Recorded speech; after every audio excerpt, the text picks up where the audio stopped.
मंगलमय मंगलकरणी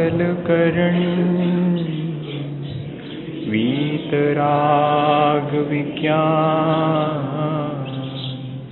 नमो ताहि जाति भजे अरहंतादिमः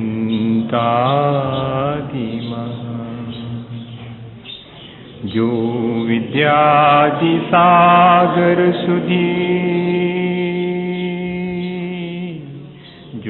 विद्यादि सागर सुधी गुरु हैं हितैषी शुद्धात्म में निरत नित्य हितोपदेशी वे पाप ग्रीष्म ऋतु में जलगे सयाने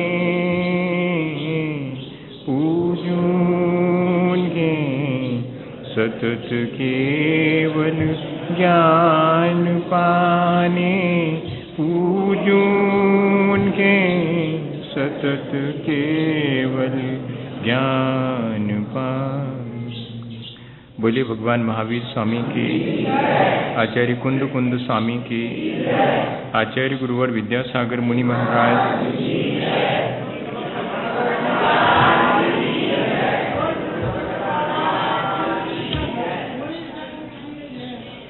हम सभी लोगों ने पिछले 10-15 दिनों में निरंतर एक विचार की प्रक्रिया को शुरू किया था और हमारा प्रयत्न कहाँ तक सफल हुआ है ये हमें अपने जीवन में खुद झांक करके देखना पड़ेगा। निरंतर विचार की प्रक्रिया हमारे जीवन को भावनात्मक रूप से परिवर्तित कर पाई है या नहीं कर पाई है। हमारे खोटे विचारों की जितनी दृढ़ता है और जितनी आसानी से हम उन खोटे विचारों के अनुसार अपने जीवन को पतित बना लेते हैं, ऐसा ही क्या हमने पिछले दिनों अपने श्रेष्ठ विचारों को अपने भीतर सुदृढ़ किया है या नहीं कर पाए। भावनात्मक विकास या भावनात्मक परिवर्तन और श्रेष्ठ विचारों में दृढ़ता लाना, ये हमारा प्रयत्न इस प्रक्रिया के दौरान रहा। और दूसरी चीज़, हमारे मन वचन काया की जो व्यग्रता है, जो आज वर्तमान में हमारे भीतर लैक ऑफ कॉन्फिडेंस है, या कि हमारे भीतर जो एक तनाव की स्थिति है, वो भी यदि हम इस प्रक्रिया के द्वारा चाहते तो कम कर सकते थे।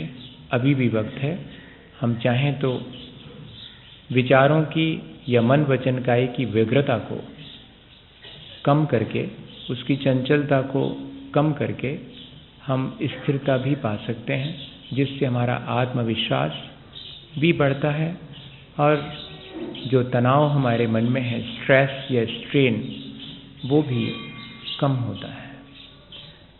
ये अनुप्रेक्षा या कि बार बार चिंतन की प्रक्रिया इतना ही नहीं, हमारे बहुत सारे भ्रम को भी तोड़ती है और हमें वास्तविकता से परिचय कराती है।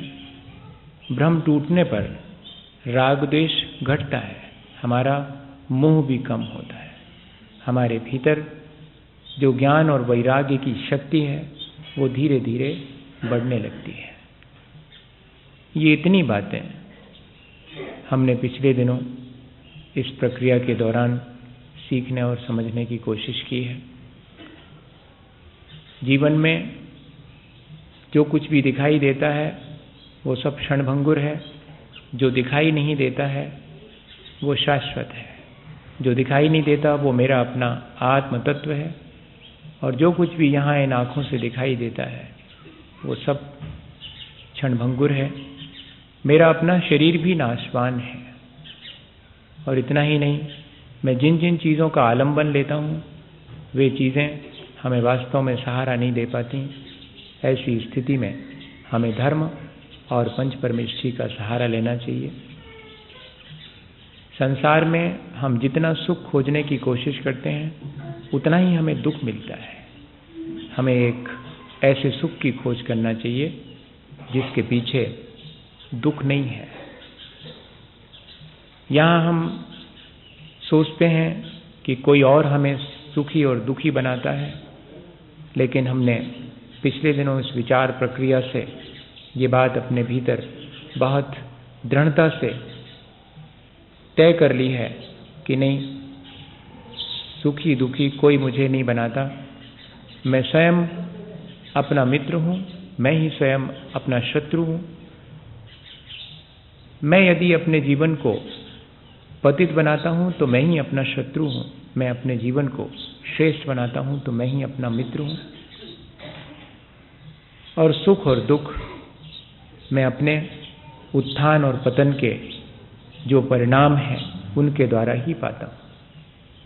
यहाँ जो शरीर मेरे साथ इतना एकमेक हो गया है वो भी मेरे से पृथक है, तब और जो चीज़ें हैं वो तो पृथक हैं ही। इतना ही नहीं, ये शरीर जिसे मैं रोज नहलाता धुलाता हूँ, साफ सुथरा बनाने के अनेकों प्रयत्न करता हूँ, इसके बावजूद भी मुझे मालूम पड़ गया है कि इसका स्वभाव निर्मलता नहीं है। आत्मा का स्वभाव अवश्य निर्मलता है, शरीर तो मलिन है और मलिन ही रहेगा। इसलिए मुझे इसकी मलिनता दूर करने का प्रयत्न नहीं करना है, बल्कि इसके माध्यम से चेतना की मलिनता दूर करके अपनी उस निर्मल स्वाभाविक स्थिति को प्राप्त करना है। मैं निरंतर जो भी मन वचन काय से कार्य करता हूँ, जो मेरे मन वचन काय की व्यग्रता है वो मेरे संसार को निरंतर बढ़ाती है। मैं चाहूँ तो अपने मन वचन काय को एकाग्र करके इस संसार के बढ़ाने वाले कर्मों को आने से रोक सकता हूँ। और इतना ही नहीं, मैं अपने मन वचन काय को स्थिर करके अपने परिणामों को भला बना करके, अपने परिणामों को अच्छा बना करके जो अज्ञानतावश मैंने खोटे कर्म अपने साथ संचित कर लिए हैं उनको भी हटा सकता हूँ। इस पूरे लोक में मैं सबका कर्ता बनने की कोशिश करता हूँ, जैसे कि मैं ही अपने परिवार, समाज, देश, यहाँ तक कि पूरे विश्व को मैं ही चलाता हूँ।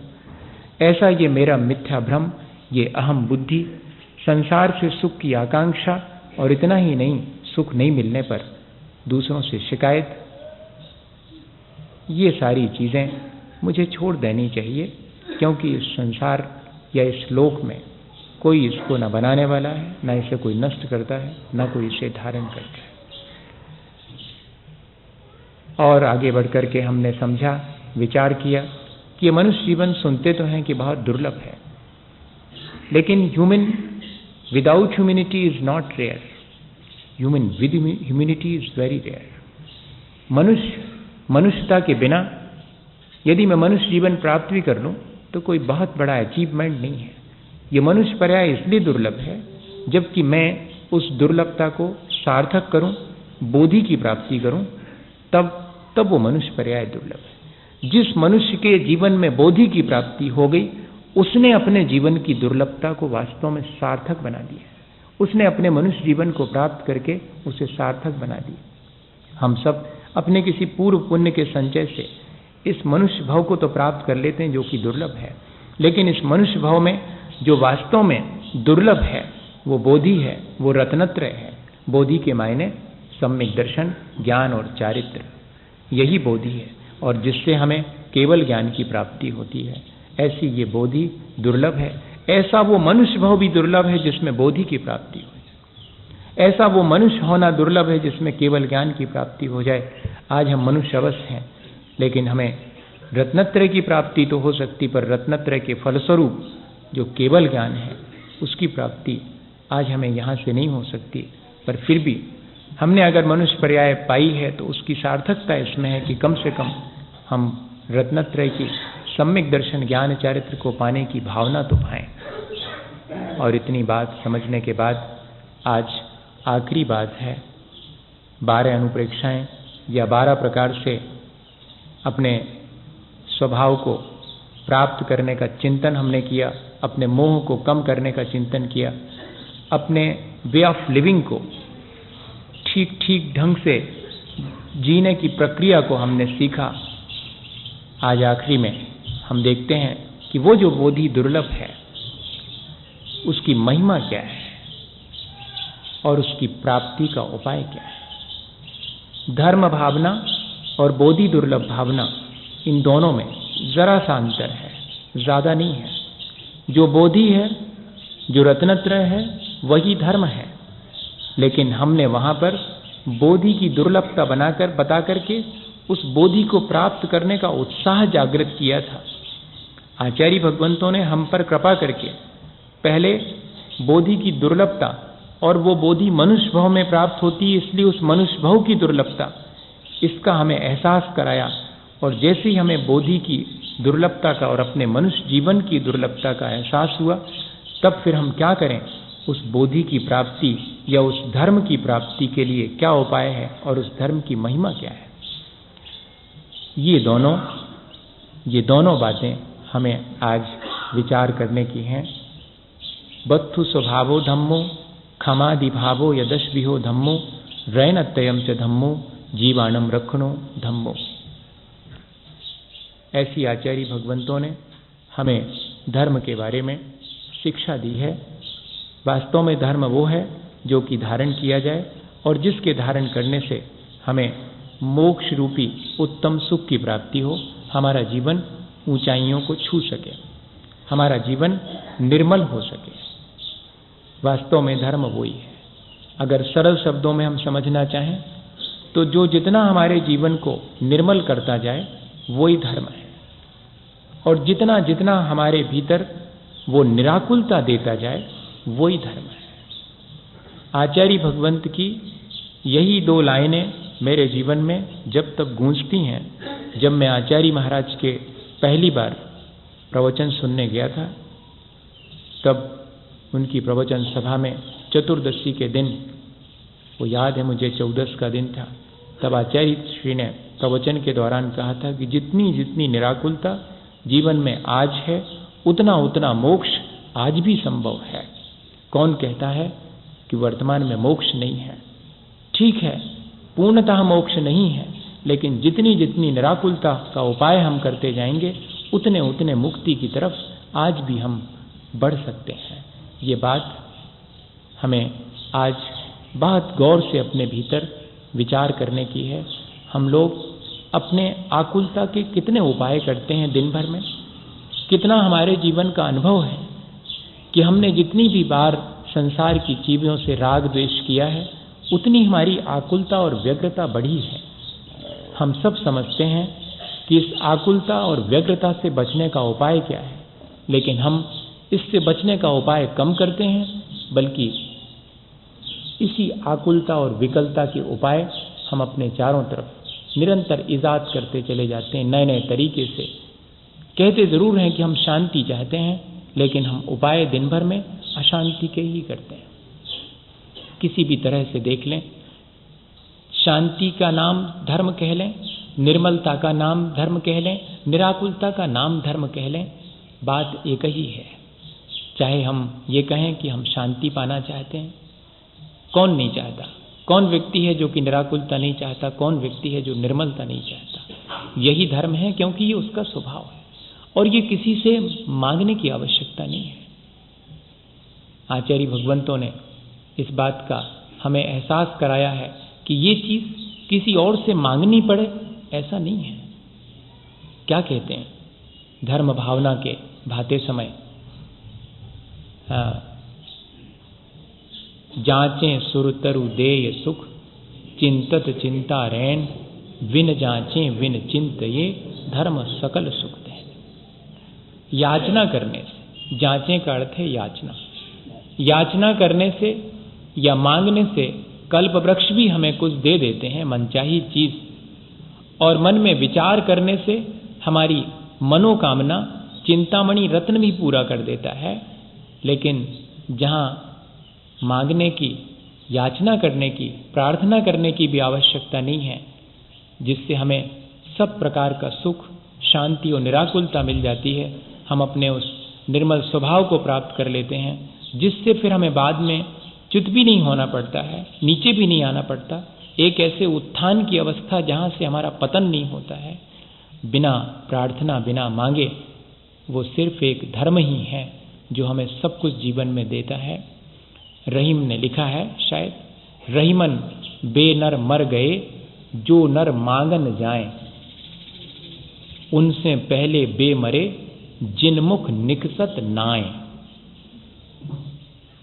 रहीमन ने लिखा हुआ है कि मांगना तो, दीनता तो मरण के समान है।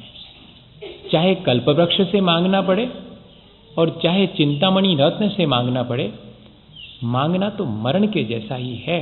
और वे नर उससे मांगने से पहले ही मर गए, जो कि अपने पास होते हुए भी दूसरे को देने से मना कर देते हैं। ऐसा लिखा उन्हें। मांगने वाला तो मर ही गया, पर जो मांगने वाले को देता नहीं है वो तो उससे पहले भी मर गया, ऐसा लिख रहे हैं। दोनों ही चीजें हैं, याचना और मांगना, भिखारीपना, ये हमारा आदत में शुमार हो गया है। पांचों इंद्रियों के भोग की सामग्री की याचना, चाहे सच्चे देवगुरु शास्त्र भी क्यों ना हो, उनके सामने भी हम करने से नहीं चूकते। इतनी आदत में हमारे ये मांगने का और याचना करने का और भिखारीपना। एक ग्राहक के सामने भी ऐसे हम याचना करते हैं 2-2 पैसे के लिए। नहीं साहब, ये पड़ता नहीं साहब, ये तो इतने ही में मिलेगा साहब, हमको घर में ही नहीं पड़ा साहब। कैसी बात कर रहे हैं आप? कैसे मुश्किल, कैसे उस समय हम कितनी बातें वो खरी खोटी सुना देवे, कितने भी कपड़े पटकवा ले वे, 100 थान पटकवा ले वे, मुख से ची नहीं करते, उफ नहीं बोलते। क्या है भीतर? 2 पैसे के पीछे सब अपना स्वाभिमान भी खो देंगे, अपना ईमान भी खो देंगे। कभी इस तरफ हमारा ध्यान जाता है कि नहीं? उठक बैठक कर लेंगे 2 पैसे के लिए, अगर 2 पैसे बच रहे होंगे।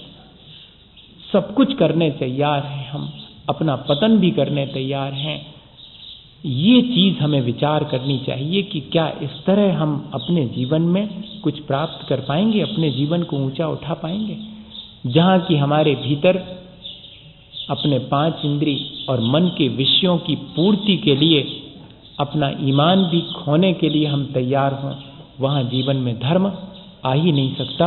धर्म की क्रियाएं दोहरा लेना बिल्कुल जुदी बात है, और जीवन में धर्म आना बिल्कुल जुदी बात है। धर्म की क्रियाएं दोहराने वाला धर्मात्मा नहीं होता। जो वास्तव में धर्म को अपने जीवन में धारण करता है वो धर्मात्मा होता है। वाणी और शरीर से हम बहुत धर्म करते हैं, लेकिन धर्म तो मन में ही शोभा देता है। और जिसके मन में धर्म आ जाता है वो अपने मारने वाले को भी बचाने का प्रयत्न करता है। ऐसा गुणभद्राचार्य ने आत्मानुशासन में लिखा। और हम अपने जीवन में टटोल कर देखें कि क्या हमारी वाणी और शरीर में जितना धर्म आया है उतना ही हमारे मन में आया है या नहीं आया, और धर्म का वास्तविक स्वरूप क्या है, धर्म की महिमा क्या है, धर्म की भावना, धर्म की उपासना, धर्म की आराधना और धर्म की साधना क्या मेरे जीवन में शुरू हुई है? नहीं। अभी तो मुझे इस वास्तविक स्वरूप को भी धर्म के समझना जरूरी है, उसकी भावना, फिर उस धर्म की उपासना और आराधना, और फिर उस धर्म की साधना। वास्तव में यह हमारे लिए अनिवार्य है अपने जीवन को अच्छा बनाने के लिए। धर्म भावना हम लोग इतना ही कह करके रह जाते हैं कि जांचें सुरतरु दे सुख चिंतत चिंता रैन, बिन जांचें बिन चिंतिए धर्म सकल सुख देन। भैया धर्म बहुत अच्छी चीज है, बिना मांगे सब कुछ मिल जाता है, और जो दिन मिल वो बंद हो जाए तो क्या काम को धर्म। क्योंकि लिखा हुआ था उसमें कि मांगने की जरूरत नहीं, अपने आप मिल जाएगा। सो हम भगवान के सामने गए और यही हमने कह दिया कि वो तो हमें मालूम है कि बिना मांगे मिल जाएगा, मतलब मिल जाना चाहिए। हम यहां से पूजा करके लौटे और लाख रुपये टपक जावे तो सार्थक है पूजा, न का पूजा। हाँ, ऐसी भावना तो हमने कई बार भाई है भैया धर्म की। धर्म से हमने संसार के सुखों की भावना भाई है, हमने धर्म की भावना नहीं भाई। अगर धर्म की भावना भाई होती तो चित्त में निर्मलता आए बिना नहीं रहती, चित्त में निराकुलता आए बिना नहीं रहती।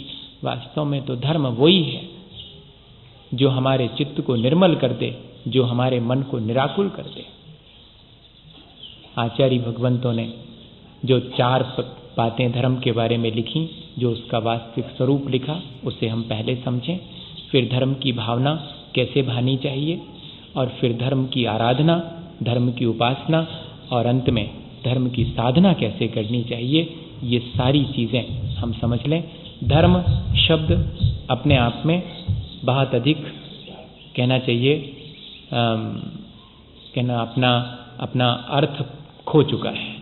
धर्म कहने मात्र से अब हमें ये लगता है कि 16 का भोजन कर लिया, शुद्ध भोजन कर लिया, थोड़े मंदिर में जाके पूजा कर ली, अभिषेक कर लिया और हो गया धर्म। अब धर्म के मायने सिर्फ इतने ही हैं कि मंदिर, और मंदिर में सारा कुछ दोहराया और बाहर निकले फिर ज्यों का त्यों।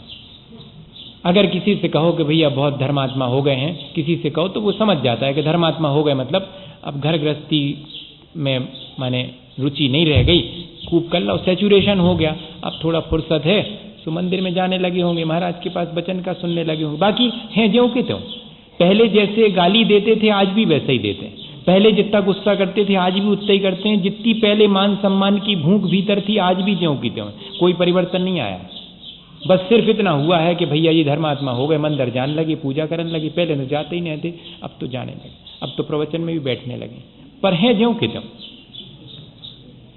ये जो है हमने इस तरह से धर्म का अर्थ समझ लिया है। हमें धर्म का वास्तविक स्वरूप समझना आवश्यक। धर्म की क्रियाएं दोहराने का नाम धर्म नहीं है।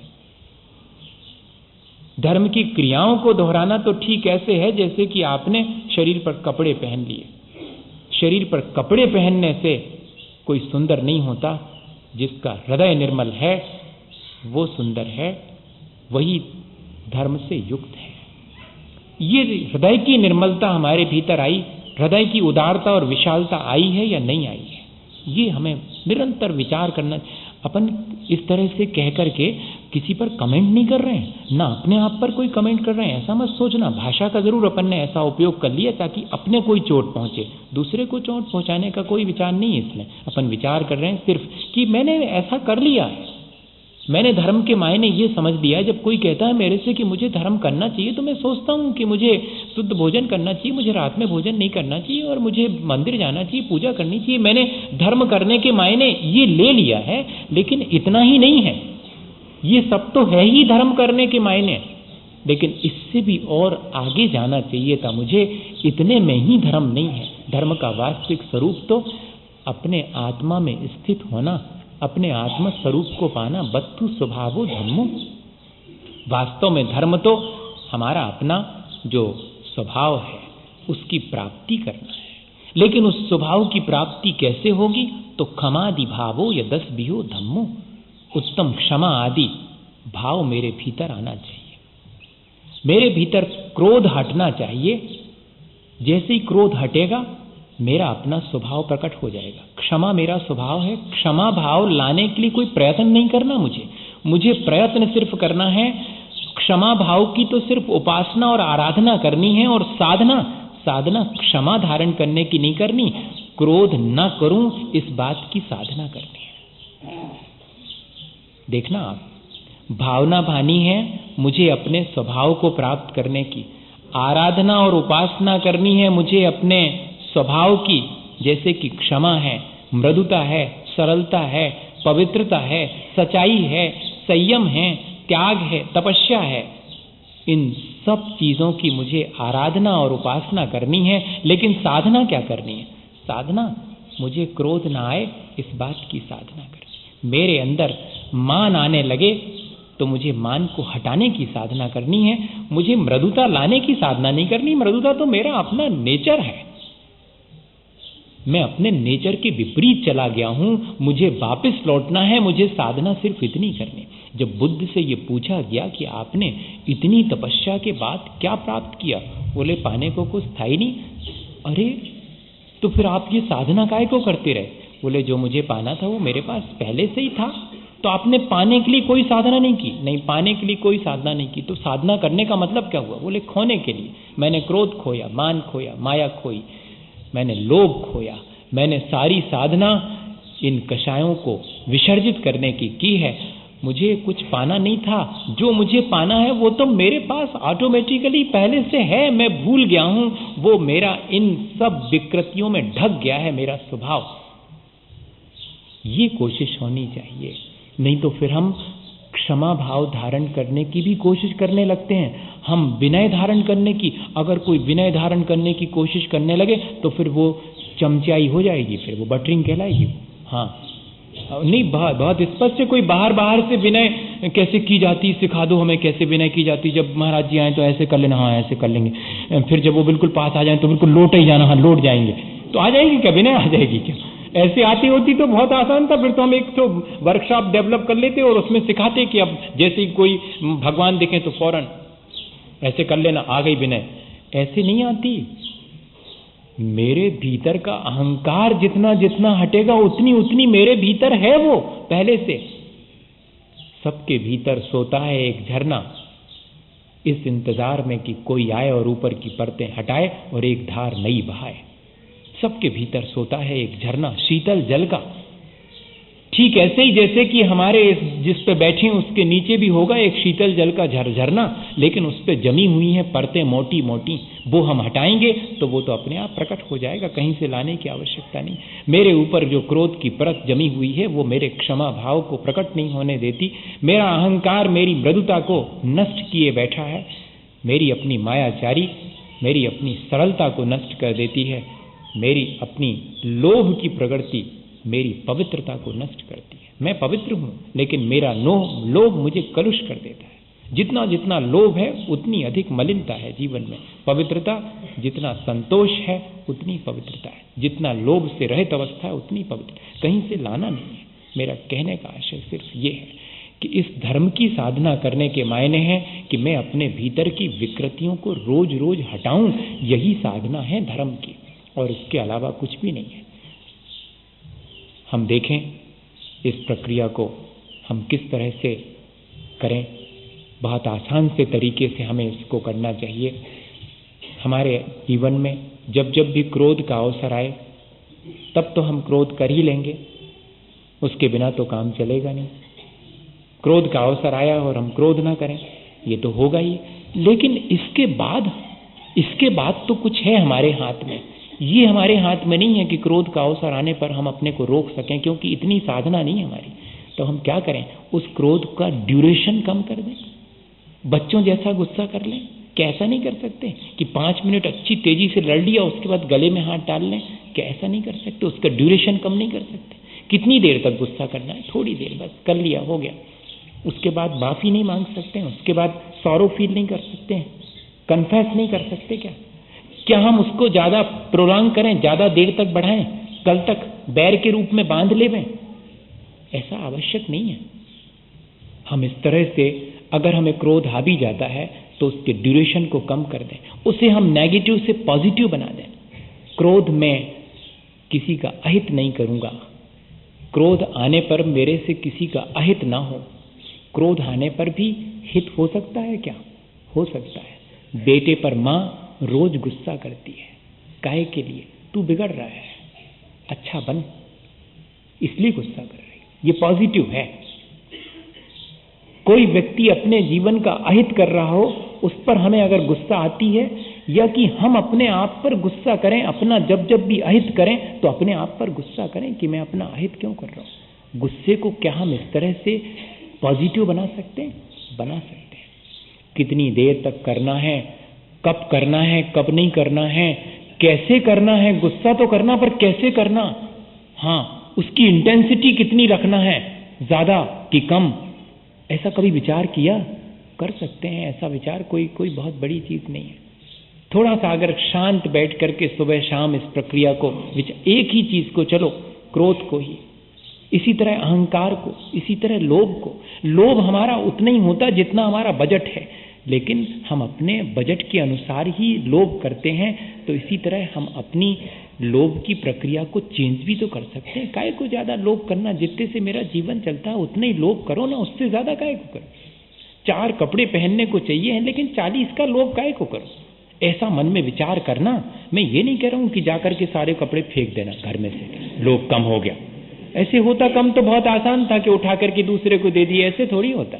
लेकिन ये विचार मन में आना चाहिए। जब विनोबा 13 महीने जेल में रह करके लौटे, तब मैंने उदाहरण नहीं सुनाया था। 13 महीने के बाद जब जेल से वापस लौटे तो जेल में जितनी चीजें रखी थी वही उनने अपने कमरे में रख रखी। लोगों ने कहा कि क्या कर रहे हैं आप, अब तो जेल से लौट आए हैं, अब तो सारी चीजें बहुत सारी हैं उपयोग की। बोले अब मुझे तो जीवन जीने का ढंग आ गया। जब मेरा काम उतनी कम चीजों में चल सकता था तो यहां आने के बाद भी उतने में चल सकता, अब तो जीवन भर इतना ही रखूंगा। क्या ऐसा विचार हमारे भीतर निर्लोभ का नहीं जागृत हो सकता? गांधी जी जैसे लोगों से जो कि अपने प्रैक्टिकली करते थे, उनसे कोई मैसेज नहीं ले सकते क्या हम? ये इसलिए कह रहा हूं आपको कि जो ग्रंथों में लिखी हुई हैं बड़ी बड़ी बातें, और हमें लगता है कि वे सब हो गई आउट ऑफ डेट, लेकिन धर्म है बिल्कुल अप टू डेट। वो आज भी हमारे जीवन में उतना ही कारी है। लिखी होंगी वो पुरानी बातें, लग गए होंगे उनके दिन, लेकिन आज भी हमारे जीवन को उतना ही अप टू डेट बना देता है। अप टू डेट होने के मायने ये नहीं है कि हम लोभी हो जाएं, अप टू डेट होने के मायने ये नहीं है कि हम अहंकारी हो जाएं। अप टू डेट होने के मायने हैं कि हम आज भी उतने ही बढ़िया अपने जीवन को जीते हैं जितना कि पहले लोग जिया करते थे, उतने ही पवित्र हैं। ये अप टू डेट होने के मायने हैं। अप टू डेट होने के और कोई मायने नहीं। डायनामिक होना, हमेशा गतिशील होना, अपनी प्रोग्रेस हमेशा करते रहना। धर्म डायनामिक होना सिखाता है, धर्म अप टू डेट होना सिखाता है, इन अर्थों में अप टू डेट होना सिखाता है। ये उदाहरण आज भी हमारे जीवन को प्रेरणा दे सकते हैं कि एक लोटे से रोज मुंह धोते थे, और प्रयाग में जब कांग्रेस की कॉन्फ्रेंस में गांधी जी गए और नेहरू जी के साथ बात करते करते वो एक लोटा पानी मुंह धोने में खत्म हो गया और मुंह पूरा नहीं धुल पाया, एक लोटा और मंगाना पड़ा। तब बहुत फील किया था उन्होंने कि रोज एक लोटे में पानी से मुंह धो लेता था, आज इतनी लापरवाही कि दूसरा लोटा और चाहिए पड़ा। नेहरू जी हंसने लगे कि सुनो, अपने आश्रम में नहीं बैठे हो, मेरे प्रयाग में बैठे हो, नदियां 2-2 मिली हैं, यहाँ संगम है, पानी की कोई कमी नहीं है। तब गांधी जी ने जवाब दिया था कि नदियां सिर्फ हमारे लिए नहीं बहती, सब लोगों के लिए हैं। मुझे जितना आवश्यक है उतना ही लेऊं, उससे अधिक पर अधिकार मेरा नहीं है। क्या ऐसा मन के भीतर अपने विचार नहीं आता? अपने पास इतनी इतनी चीजें हम जोड़ते चले जाते हैं, इतना लोभ हमारा बढ़ता चला जाता। और एक ही चीज है लोभ। लोभ ही हमारे मन को मायाचारी सिखाता है, लोभ ही हमारे मन में अहंकार पैदा करता है, और जब अहंकार की तुष्टि नहीं होती तो वही क्रोध में कन्वर्ट हो जाता है। अगर देखा जाए तो एक ही डोर है, और इसीलिए आचार्य भगवंतों ने सबसे पहले अपने मन को पवित्र और निर्मल बनाने के लिए ही कहा है। और निर्मलता आती है निर्लोभ होने से। धर्म निर्लोभ होने में है, धर्म निर्मलता में है। यहां से हम शुरू करें। क्षमादि भावो यदस्पि हो धम्मो। और क्षमा आदि भाव ऐसे नहीं आते जब तक कि रैनत्रयम च धम्मो, जब तक कि जीवन में रत्नत्रय नहीं आएगा तब तक क्षमा आदि भाव नहीं आ सकते। वो तो बाहरी होंगे। जब दृष्टि निर्मल होगी, आत्मज्ञान होगा और आत्मलीनता आएगी, ऐसा जब रत्नत्रय आएगा, सम्यक दर्शन ज्ञान चारित्र, तब उसके साथ ही क्षमा आदि भाव आएंगे। और रत्नत्रय धर्म तब तक नहीं आ सकता जब तक जीवानम रखणो धम्मो, जब तक प्राणी मात्र के प्रति दया का भाव नहीं आएगा तब तक रत्नत्रय भी नहीं आ सकता। और जब तक रत्नत्रय नहीं आएगा तब तक क्षमा आदि भाव नहीं आ सकते, और जब तक क्षमा आदि भाव नहीं आएंगे तब तक हम अपने वस्तु स्वभाव को प्राप्त नहीं कर सकते। आचार्य भगवंतों ने कितनी बढ़िया ढंग से और हमें अपने जीवन में उस धर्म को पाने का उपाय बता दिया, हमें साधना का जरिया बता दिया है कि पहले अपने जीवन में दया लाओ, अपनी दृष्टि निर्मल करो, अपना ज्ञान बढ़ाओ, अपने आचरण को निर्मल करो, क्षमा आदि भावों को धीरे धीरे अपने भीतर प्रकट करो। देखोगे कि तुम्हारा स्वभाव तुम्हें अपने आप प्राप्त हो जाएगा। उस निर्मलता को प्राप्त, सारे अनुष्ठान हम जो भी करें, चाहे हम प्रवचन सुने, चाहे हम स्वाध्याय करें, चाहे हम पूजा करें, चाहे हम भोजन की थाली पर और बात भक्ष्य पदार्थ ही खाएं, रात्रि में ना खाएं, इन सब का एक ही उद्देश्य हो। इन सब का एक ही उद्देश्य है, मेरे अपने जीवन की निर्मलता, मुझे अपने जीवन को निर्मल बनाना है। अगर इस तरह का हमारे मन में भाव आ जावे, इसी का नाम तो धर्म भावना है और कोई विशेष चीज नहीं है भैया। धर्म वही है जो कि हमारे मन को निर्मल करे, हमारे जीवन को ऊंचा उठाए और हमारे आचरण में आए। आचरण में आया हुआ धर्म ही श्रेष्ठ है। वाणी और शरीर में आया हुआ धर्म उतना ज्यादा लाभप्रद नहीं है। वो तो हमने हासिल कर लिया वाणी में और शरीर में। अब हासिल करना है सिर्फ ये कि मन में भी आए। तो सुबह शाम हम बैठ करके ऐसे धर्म को अपने मन में लाने का भी धीरे धीरे पुरुषार्थ करें। जब जब भी क्रोध आने लगे तब तब हम अपने भीतर झांकें कि मुझे अपने स्वभाव से विचलित नहीं होना है, अपने आचरण को निर्मल, जब भी मलिनताएं मुझे घेरें मैं अपनी निर्मलता को ना भूलूं। जब जब अहंकार मुझे घेरे मैं अपनी मृदुता को ना भूलूं। जब जब मायाचारी मुझे घेरे मैं अपनी सरलता को ना भूलूं। जब तक लोभ मुझे घेरे मैं अपनी पवित्रता को ना भूलूं। ये चीज मेरे ध्यान में बनी रहे, क्योंकि अवसर इन सब के आएंगे, लेकिन उसके बीच में मुझे कैसे अपने जीवन को और आगे बढ़ाना है, ऊंचा उठाना है, ये बना रहे भाव। मैंने वो उदाहरण सुना तो दिया है, मुझे याद है कि मैंने सुनाया है, पर एक बार फिर से रिवाइज कर लेते हैं। कैसा है वो उदाहरण? सिपाही बीमार रास्ते में पड़ा है, एक साधु बाबा जी वहाँ से गुजरते हैं, वो उनको आवाज़ देता है, बाबा जी पहुँच जाते हैं। उसे दुखी देखकर सोचते हैं कि इसे दो बातें धर्म की सुनाऊं, शायद इसको शांति मिलेगी धर्म की बातें सुनने से। पूछते हैं उससे कि भाई तू बहुत दुखी है, कष्ट में है, तुझे क्या कोई धर्म की बात सुनाऊं जिससे तेरा कष्ट कम हो? वो कहता मुझे नहीं सुननी धर्म की बातें, मुझे तो प्यास लगी है, पानी पिला सकते हो, उसी से मुझे शांति मिलेगी। बात तो ठीक है, पहले मुझे पानी पिलाओ। और बाबा जी ने जो भी उपाय हो सकता था पानी उनको पिलाने का वो किया, पानी पिला दिया।